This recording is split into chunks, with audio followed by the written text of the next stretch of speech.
welcome back to my channel. In today's video we'll discuss some Americans coming to Europe and being surprised by the size of things here, like they're complaining about size of seats and then will be able to find their size in European stores. I found some TikToks related to this. Let's jump straight ahead to those videos.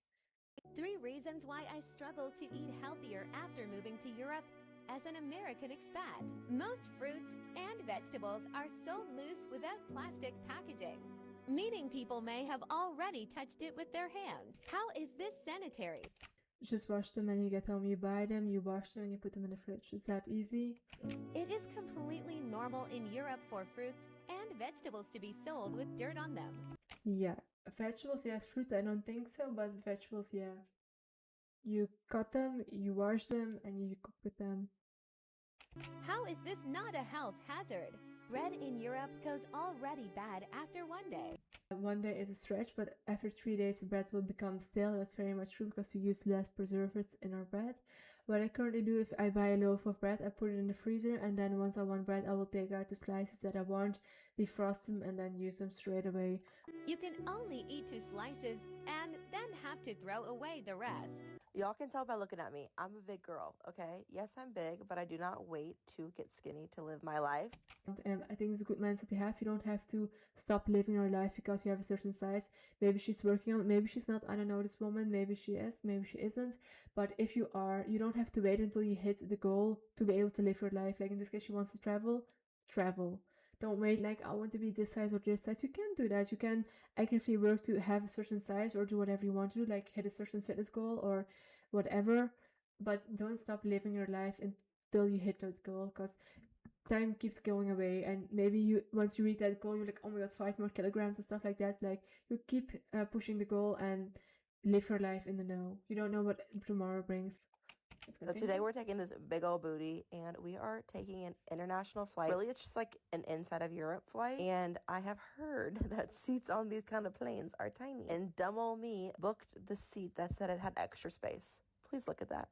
Girl, there ain't no extra space. The thing is, you will not have extra space like in width, but if you book the extra space, the space will be in front of you, like you will be in an exit row, so you have more leg space, but you will not get more space in your seat. You will get more space like leg room. In those seats, those little bars are a big girl's worst nightmare. Like, look at me. Luckily, I like actually had the wrong. Oof. Okay, I think she was traveling with her partner, but if I were this person here, she would be in my seat a little bit. I wasn't on the aisle. I was actually on the inside. And there wasn't a bar on the other side. I could put the little handrest up. So listen, this is your sign. If you're waiting to get skinny to travel the world, stop it. Book the flight. I promise you'll make it through it. The last time I traveled, I was with Ryanair. I had a very cheap flight. I didn't select seats. I was placed in front of this plane. My companion was in the back of the plane. I had 2 people on both sides approaching my space. On one side I had a very tall woman, which I get she didn't have much space to maneuver either, so I get that her legs were more in my place. And at the other side I had a larger man who was sitting also in my seat, so I was very uncomfortable for the 2-hour flight. But I was actually surprisingly better off than my companion because he was seated around several small children who were all crying. So pick and choose your battles. But the thing is, we didn't pay for seats, so we couldn't sit together, and also like we didn't pick a window or an aisle seat, so we were both stuck in the middle seat on our places. But it is what it is if you want to travel cheap. For reasons why traveling with public transport in Europe is traumatizing for me as an American plus-size woman. All the seats are extremely narrow. Does this even fit an average-sized person? It does fit a very average-sized person. So there is extra space for wheelchair people, which is good. But there are no wider seats for the spherically challenged. You cannot compare being disabled to not be able to fit in your seat. I know not being able to fit in your seat is not always a choice. You could have direct issues, you could have a multitude of issues causing you to not be able to fit in your seat, but that's not always the case. Sometimes it's also like life choices and whatnot. Being disabled, being in a wheelchair is never a choice. So you cannot compare those two. And of course we make accommodations for people in a wheelchair because they are disabled. It's very much normal that we do that. You're not fitting in your seat as well, that's a personal choice. Not always, I get that, but the majority of times it is. Eat less, lose weight, you will fit in your seat because those are average sized seats as well. Just like the seats, the check-in entries are way too narrow. I've never in my life seen somebody not fit in those things, so those are not narrow.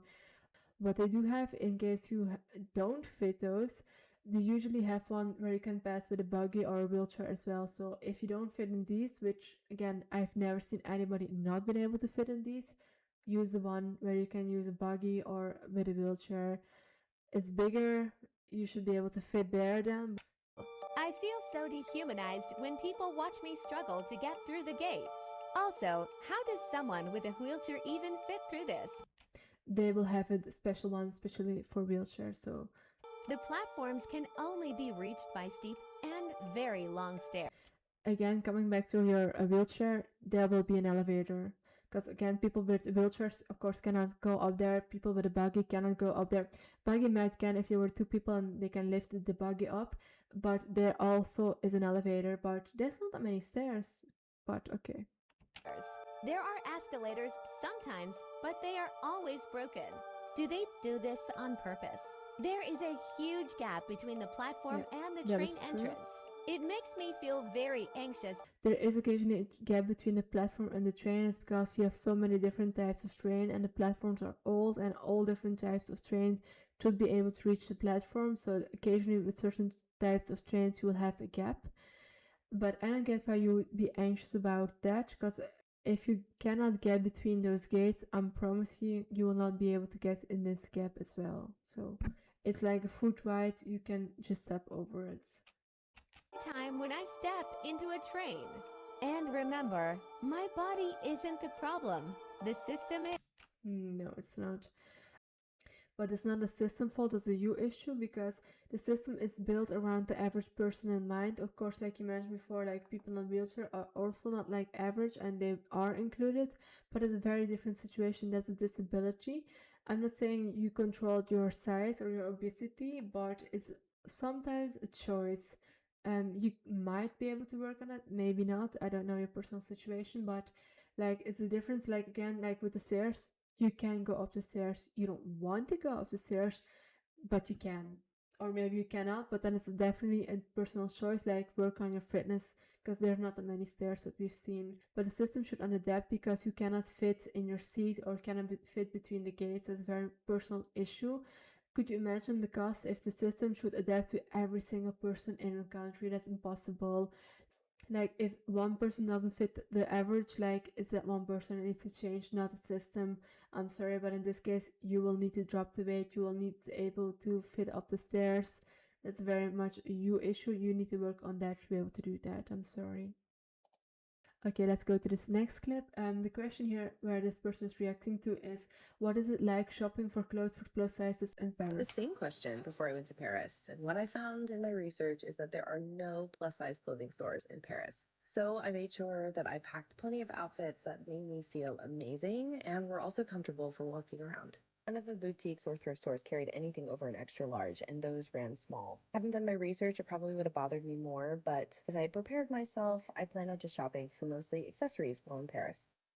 So this woman went to Paris and somebody asked like what is like shopping for plus size. Apparently in her experience, like she couldn't find any stores that sell plus size.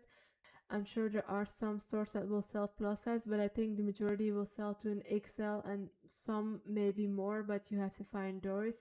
I'm guessing she has a size bigger than an XL, so that's more difficult to find. I think that is very true. I'm sure there were some stores in Paris that would cater to bigger sizes. Maybe she didn't find them, but didn't know which ones. Like even in the comments, some people are mentioning like some stores that cater to plus size sizes, so she could have gone to there if she really wanted to shop in Paris for bigger size clothes.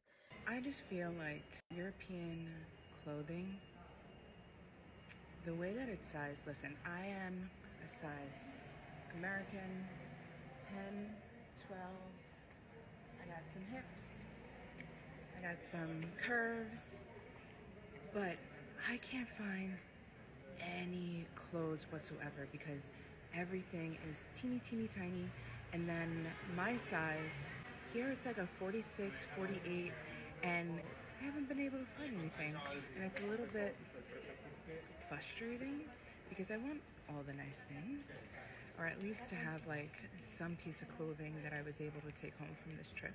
But it's okay, not a huge deal in the world, but Is European fashion fatphobic? I guess that's nothing new, but y'all are tripping. And I deserve to have cute shit. And I'm gonna find it, but it's probably not gonna be here. Here she mentions the issue she has. Her size in European is 46-48, and the highest size she found in a vintage or designer size is a 44. A 44, in my understanding, is like the high end of an extra large, and she couldn't find sizes higher than that. But I think the problem is that she's looking for vintage and designer stores. I don't think they will carry bigger sizes that common, but 46 you'll find in the majority of retail stores. 48 is already pushing a little bit, but she's looking specifically for vintage and designer. But it says 46-48, I think there are virtually no options there, so I get why she is struggling to find some clothes in those sizes in vintage and designer clothes. That was it for this video. Do you agree with the statement that we need to adapt our system to be able to accommodate bigger sized people, or do you think we don't need to do that and they need to adapt to our systems? Let me know in the comments below. But that was it for this video. Thank you so much for watching. If you liked this video, please give it a like and don't forget to subscribe below. It really helps me out a lot. And thanks so much for watching, and hopefully see you next time. Bye bye.